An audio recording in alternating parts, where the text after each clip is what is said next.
Today I'm going to show you how to add pictures and videos in OneNote. This feature is incredibly useful for creating rich multimedia notes that can include visual references, diagrams, or even tutorial videos right alongside your written content. Start by opening your Microsoft OneNote app and load into your notebook. Once your notebook has been loaded, you'll want to focus on the top menu bar where all the main editing tools are located.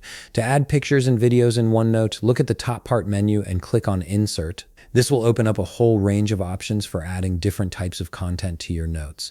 From the Insert menu, look for the Pictures drop-down and click on it. You'll be prompted with three options from File, Camera, or Online, which is typically used for adding images via URL. For this tutorial, we'll simply cover the image file upload method as it's the most common way to add pictures.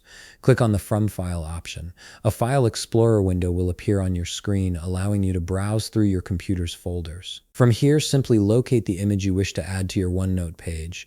Click on it to select it, then click on Insert to add it. You'll see the image appear directly on your page, and you can resize or reposition it as needed to fit your layout. Now for the videos, the process is slightly different but just as straightforward. Simply locate the video link you wish to add. For this example, we'll use a sample YouTube video.